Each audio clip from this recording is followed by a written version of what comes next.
예수님께서 제자들에게 물었습니다. 사람들이 나를 누구라 하느냐라고 묻는 것이죠. 인류가 던져야 되는 가장 중요한 질문은 예수님이 누구신지인 것이죠. 우리가 던져야 되는 가장 중대한 질문이 있는데 그것은 바로 예수님이 누구신지에 대해서 물어야 하는 것이죠. 그리고 예수님이 누구신지에 대해서 우리가 어떠한 대답을 하느냐에 따라서 우리의 인생의 영혼이 결정되는 것입니다. 지금 세례 요한이나 엘리야나 많은 선지자들 중에 하나라고 예수님을 인식한 사람들은 어떻게 알게 됐냐면 자신의 혈육을 쫓아 알게 된 것입니다.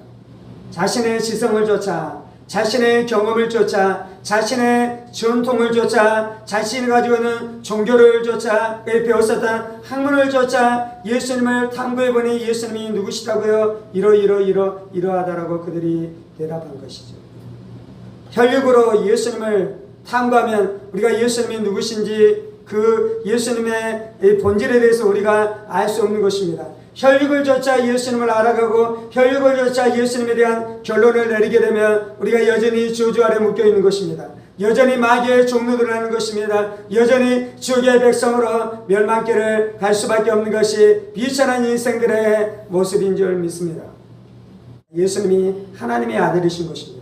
예수님이 하나님이신 것입니다. 예수님이 그리스도이신 것입니다. 예수님 우리의 구원자이신 것입니다. 그들이 확실하게 고백하고 있는 것입니다. 분명하게 고백하고 있는 것입니다. 자신의 생명을 바쳐서 자신의 진실성을 가지고 자신의 지성을 다해서 예수에 대한 신앙을 분명하게 고백하고 있는 것입니다.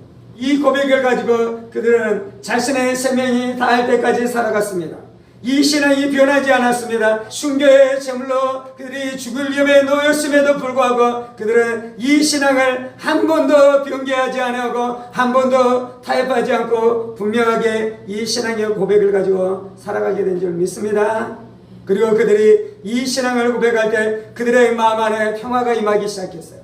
그들의 마음 안에 안식이 임하기 시작했어요. 그들의 마음에 죄사함의 기쁨이 임하기 시작했어요. 그들의 마음에 천국의 기쁨과 천국의 평강이 그들의 심령 가운데 부어지기 시작한 줄 믿습니다. 그리고 그들이 이제 죄와 싸워 이기기 시작하고 거룩을 사모하며 살아가기 시작하며 예수님을 닮아가는 그러한 삶의 놀라운 역사들이 나타나기 시작한 줄 믿습니다.